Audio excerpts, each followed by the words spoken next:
My name is David Coleman, and for 11 years, I believed I had a good marriage. I want you to understand something before I tell you the rest of this story. I am not a bitter man. I am not writing this to make myself look like a saint or to paint my ex-wife as a monster with no soul. I'm telling you this because 3 months changed my entire life. And I think there's something in this story that might help you if you're standing where I once stood, broken, humiliated, and convinced that your life is over. It isn't. Sometimes it's just beginning. I met Melissa when I was 26 years old, working as a mid-level project manager at a construction firm in Ohio. She was a nursing student back then, bright-eyed, ambitious, funny in a way that caught me off guard. We fell in love the way people do in their 20s, fast, reckless, certain that whatever we had was different from every love story that came before us. We got married 2 years later in a small ceremony behind her parents' house. I remember standing at the altar, my hands shaking, watching her walk toward me in a dress her mother had sewn herself. I remember thinking,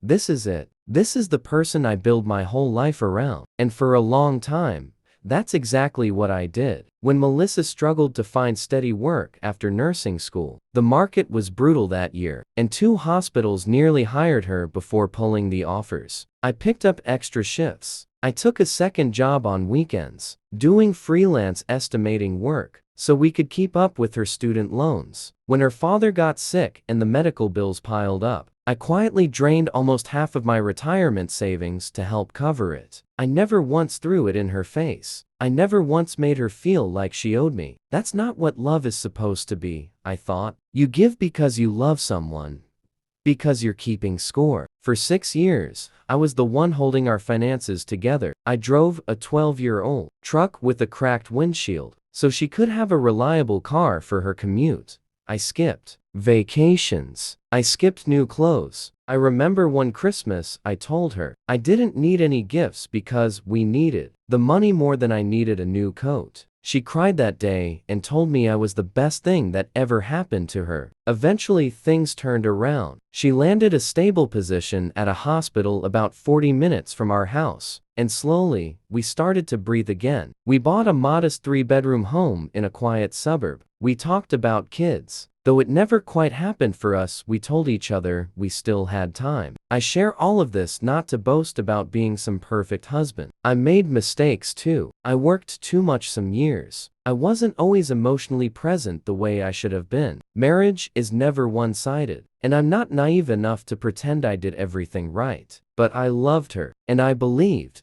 with everything in me, that she loved me too. That belief was about to be tested in a way I never saw coming. It was a Tuesday evening in early spring when I came home from work and found a manila envelope sitting on the kitchen table. Melissa was standing by the sink, her back to me, washing a single coffee mug like it required her complete attention. She didn't turn around when I walked in. "What's this?" I asked, setting my keys down. "Open it," she said quietly. I remember the sound of the paper as I tore the envelope open. I remember the words swimming in front of me before they resolved into something my brain could actually process. Petition for dissolution of marriage. Melissa. My voice came out smaller than I expected. "What is this?" She finally turned around. Her eyes were dry, not red, not swollen, dry, calm, like she had already cried every tear she had over this decision long before I ever walked through that door. "I've been thinking about this for a while, David," she said. "I don't love you anymore. I haven't for a long time. I think it's better for both of us if we're honest about that instead of pretending." I want to tell you I handled that moment with grace. I didn't.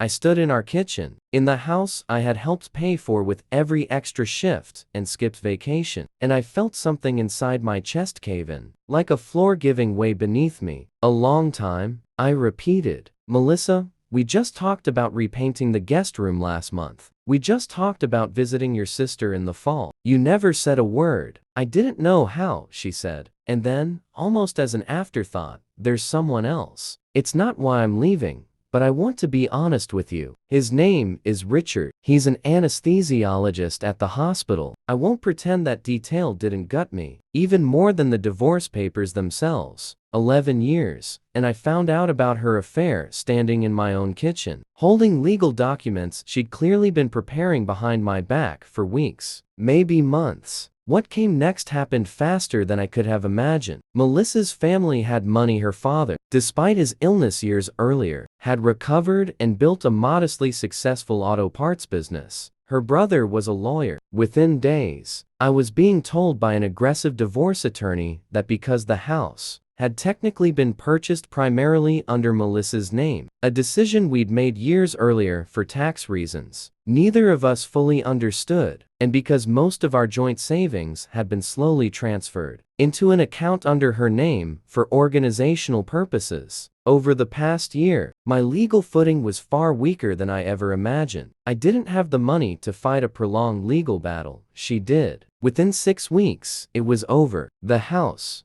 gone. The savings, nearly $80,000 that I had helped build over a decade, gone. The car I drove. I walked away with some clothes, an old laptop, a few boxes of personal items, and roughly $2,300 to my name. I was 41 years old, and I was starting over with less than I had when I was 22. I want to talk honestly about what those first few weeks felt like, because I think people who haven't been through something like this don't fully understand how fast a life can unravel. I stayed with my coworker Marcus for the first 2 weeks. He had a spare room and didn't ask too many questions. Just handed me a beer the first night and said, "Whenever you're ready to talk, I'm here." I wasn't ready for a long time. I lost my job about 3 weeks after the divorce was finalized. It wasn't retaliation or anything dramatic. The construction firm I'd worked at for 9 years was bought out by a larger regional company, and half the project management team was let go in the transition. Under normal circumstances, I would have had savings to fall back on. I would have had a support system, a stable home base, time to job hunt without panic clawing at my throat every single day. I had none of that anymore. I started applying everywhere: construction firms, logistics companies, anything remotely adjacent to my experience. Weeks went by with silence, or worse,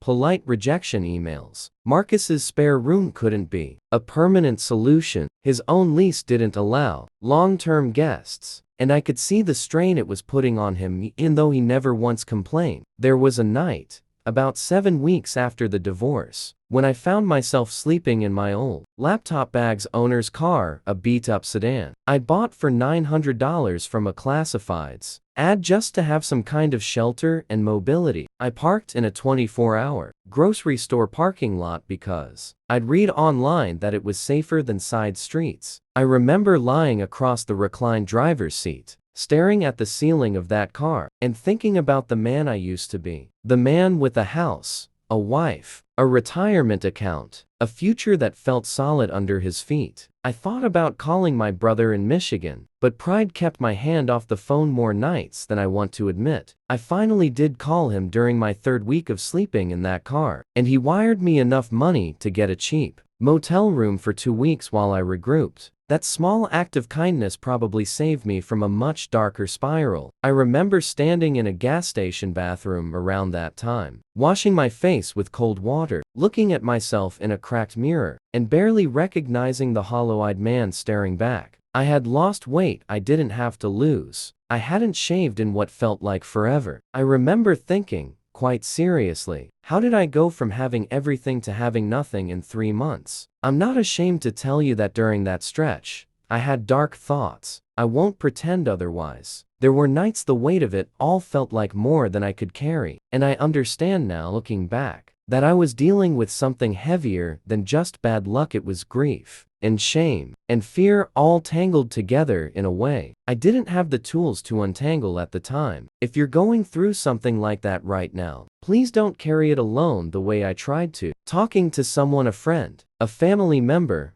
a professional, even a crisis line isn't weakness. I wish I had leaned on people sooner than I did. What kept me moving, more than anything, was a strange, stubborn refusal to let this be the end of my story. I started picking up day labor jobs through a local staffing agency, unloading trucks, moving furniture, anything that paid cash and didn't require an address on a resume. It wasn't much, but it was something. It got me out of that motel and into a shared room, in a rundown apartment with two other guys doing the same kind of work. Somewhere in that grinding, humbling stretch of weeks, something in me started to shift. I stopped asking, "Why did this happen to me?" and started asking, "What am I going to do about it?" It was Marcus, actually, who first mentioned the show to me. We'd stayed in touch even after I moved out of his place, meeting up for cheap diner breakfasts every couple of weeks so he could check on me. One Sunday, over coffee and eggs I could barely afford, he slid his phone across the table. "They're doing open casting calls for that game show," he said. "The one with the big jackpot. It's coming through Columbus next week. You should try it." I laughed at first, genuinely laughed.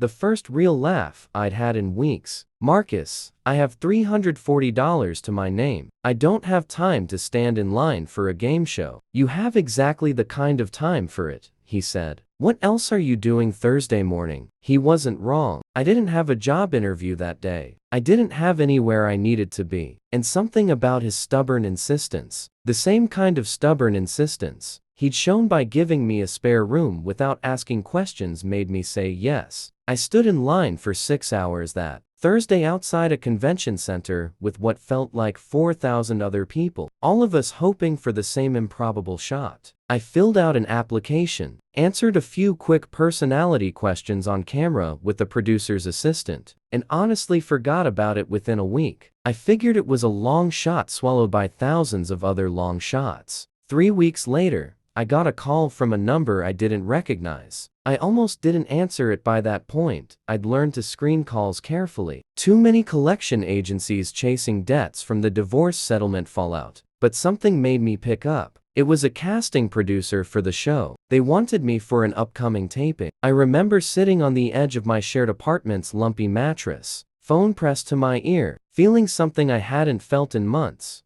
A flicker of hope. Not certainty, not even real optimism, just a flicker. I won't spend too much time walking through the mechanics of the show itself, the lights, the rehearsals, the nervous energy backstage, among contestants who traveled from all over the country. What matters is what happened that night, live, in front of a studio audience and millions of viewers at home. The show had a final round that week featuring an escalating jackpot that had been rolling over for months, because no contestant had cracked the final puzzle. By the time I made it to that stage, the prize had climbed to a number that felt almost fictional, $750 million. I want to be honest, I didn't walk out there thinking I was going to win $750 million.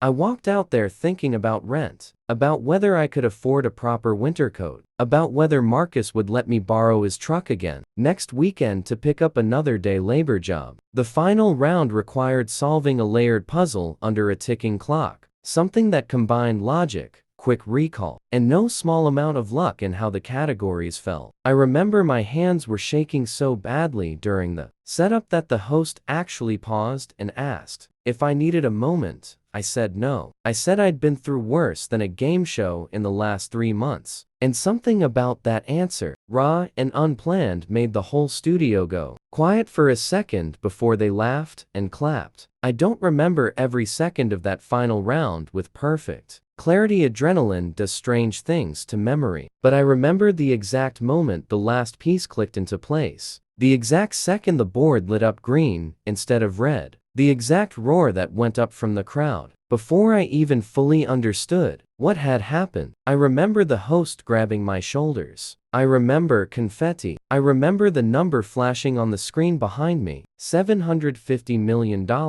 I remember dropping to my knees on that stage. Not because it was dramatic television, but because my legs genuinely stopped working under the weight of what had just happened. 3 months earlier, I had been sleeping in a $900 sedan in a grocery store parking lot. Now, I was being told I had just become one of the largest game show winners in television history. Word travels fast when a number that large gets attached to a name. Within 48 hours of the episode airing, my phone, the same phone that used to sit silent for days at a time, wouldn't stop buzzing. Old coworkers I hadn't heard from in years. Distant relatives I could barely place on a family tree. Financial advisors, all suddenly eager to help manage my new wealth. It was overwhelming in a way I hadn't prepared for. And then, 9 days after the episode aired, Melissa called. I stared at her name on my screen for a long moment before answering. Some old, stubborn part of me, the part that had loved her for 11 years, still felt a flicker of something when I saw her name. Curiosity, maybe. Or just the muscle memory of a decade spent picking up when she called. "David," she said, and her voice cracked in a way I recognized from years of marriage, the sound she made when she wanted something and was building up to asking for it carefully. "I saw the show. I can't stop thinking about you. I made a huge mistake, David. I know I don't deserve this call, but I had to reach out. I still love you." I never stopped. I sat with that for a moment. Not because I was tempted, I want to be clear about that, but because I wanted to fully absorb the strangeness of hearing those words from the same woman who, 3 months earlier, had handed me divorce papers over a coffee mug she couldn't be bothered to turn around for. "Melissa," I said slowly, "where was this love 3 months ago, when I was sleeping in my car?" Silence on the line. "I didn't know that was happening," she finally said. "David, if I had known." "You didn't ask," I said. "Not once. Not a single text. Not a single call. Not in 3 months. I lost everything, Melissa. My job, my home, nearly my mind. And you didn't check on me a single time. Now, there's a number attached to my name, and suddenly you love me." She tried a few more angles over that call and the ones that followed in the coming weeks: voicemails, texts, even a letter she had a mutual friend deliver, since I'd blocked her number by then. She told me Richard, the anesthesiologist, hadn't worked out the way she'd hoped. She told me she'd made the biggest mistake of her life. She told me she was willing to start over, to go to counseling, to do whatever it took. I believed, honestly, that some part of what she felt might have been genuine regret. People are complicated, and I don't think Melissa was purely calculating in every moment of her life. But I also knew, with the clarity I hadn't possessed 3 months earlier, that regret arriving at the exact moment a $750 million check clears is not the same thing as love. Love doesn't check a bank balance before deciding to come back. I didn't respond to Melissa with anger in the end, though I understand if people listening to this story would have. I responded with something closer to clarity. I told her, in the one final conversation I agreed to have with her in person, that I genuinely hoped she found peace in her life. I meant that holding on to hatred for her wasn't going to give me back those 3 months of sleeping in a car, and it wasn't going to make my new life any richer, financially or otherwise. But I also told her, as plainly as I could, that the man who once organized his entire life around making her comfortable didn't exist anymore. That man had been dismantled in a parking lot outside a grocery store, rebuilt piece by piece through day labor shifts and a 6-hour line outside a convention center, and he wasn't going back into a marriage with someone who only remembered his worth once it came with 9 figures attached. She cried. I felt for her, genuinely, even as I said no. But I said no. In the months that followed the win, I did the things you'd expect: hired a proper financial team. Not the ones who'd cold called me in a panic, but a small, careful group recommended by someone Marcus knew through his own family. I paid off every debt I'd accumulated during those brutal months. I bought Marcus a truck, a real one, brand new, because a spare room and a shared beer on the worst night of my life meant more to me than he probably ever realized. I set up a fund, quietly, without press attention, that provides emergency housing assistance for people going through sudden homelessness after divorce or job loss. The exact situation that nearly broke me. I didn't do it for recognition. I did it because I know, intimately, what it feels like to have nowhere to sleep, and no one checking if you're okay. I bought a modest house, smaller than the one I'd lost, honestly, because I'd learned that bigger things had never been what actually mattered to me. I started dating again, slowly, cautiously. A woman named Rachel I met through a mutual friend. About 8 months after the win, someone who had no idea about the money until 3 dates in. Because I made a point of not mentioning it, she found out the same way most people eventually did: the internet. And I watched her face carefully in that moment, looking for the same flicker I'd seen in Melissa's voice on that phone call. It never came. She just laughed and said, Well, that explains why you refused to let me pay for coffee that one time. It's been a little over 2 years since that night on the stage. Since the confetti and the roaring crowd and my knees giving out beneath me. People sometimes ask me if the money changed me. I think the honest answer is that the money didn't change me nearly as much as those 3 brutal months before it did. The money gave me comfort, security, the ability to help people I love, and some I'll never meet. But it was the parking lot, the shared apartment, the 6-hour line outside a convention center on a Thursday I almost didn't show up for. That's what actually rebuilt who I am. I learned that the people who show up for you, when you have absolutely nothing to offer them, are the only people worth keeping close. Marcus didn't know I'd win anything when he handed me that spare room key. My brother didn't know when he wired me motel money. Rachel didn't know when she let me talk for 3 hours on our second date about a life I was still putting back together. And I learned, more painfully, that love that disappears the moment the money does, and reappears the moment it returns, was never really love to begin with. It was investment. And I'm grateful, in a strange way, that I found that out before I let myself fall back into it. If you're listening to this, and you're in your own version of that parking lot, right now, jobless, homeless, humiliated, wondering how someone you built your whole life around could walk away so easily, I won't insult you by promising a $750 million ending. That part of my story was luck. Plain and simple. And I'd be lying if I told you it's coming for everyone. But I will tell you this. The version of me lying across that reclined car seat, staring at the ceiling, convinced his life was essentially over at 41 years old. He had no idea what was still ahead of him. He had no idea that losing everything would eventually teach him what actually mattered. He had no idea that the woman walking away from him wasn't taking his worth with her, even though it felt that way for a long time. Sometimes the floor gives way beneath you, and it feels like falling forever. But floors aren't the only thing in a building. Eventually, if you keep moving, keep showing up, keep refusing to let one betrayal write the last chapter of your story, you find solid ground again. Mine just happened to come with confetti falling from the ceiling. But even without it, I think I would have found my way back. And I think, if you're going through something like this right now, you will too.